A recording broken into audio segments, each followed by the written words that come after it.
Hello hello hello, চলে এসেছিলাম নতুন মিনি ব্লগ নিয়ে। আশা করি সবাই খুব ভালো আছো। তো আজ যাবো আমি আমার একটা ফ্রেন্ডের দাদার রিসেপশন পার্টিতে। তো এই হচ্ছে আমার ফাইনাল লুক, কেমন হচ্ছে কমেন্ট করে জানিও।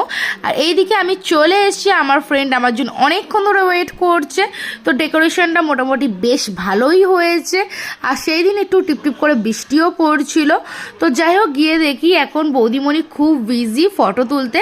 এদিকে আমি আর আমার বান্ধবী দুজনে ওয়েট করছি। এদিকে দেখি বৌদিমণি তার বাড়ির লোকেদের সাথে কথা বলছে। তারপর বৌদিমণির সাথে পরিচয় পর্ব সেরে দুটো ফটো তুলে চলে এলাম স্টলের খাবার খেতে। আর এইদিকে আমার বান্ধবী আমাকে টিস্যু কেটে শেয়ার করছে, কারণ আমার টিস্যুটা আমি হারিয়ে ফেলেছি। তো মেনুতে কি কি ছিল দেখে নাও। মেনুতে ছিল কাটলেট, তো আমি ফার্স্টেই খেয়ে নিলাম কাটলেট। তারপর মুগমোহনের সাথে কিমা চানাটা বেশ ভালো লাগছিল। অল্প করে খেয়ে নিলাম রাইস, আর খেলাম চিকেন। চিকেন খেতে তো আমার বেশ ভালো লাগে। আর চাটনি দিয়ে পাঁপড়, জাস্ট ওয়াও।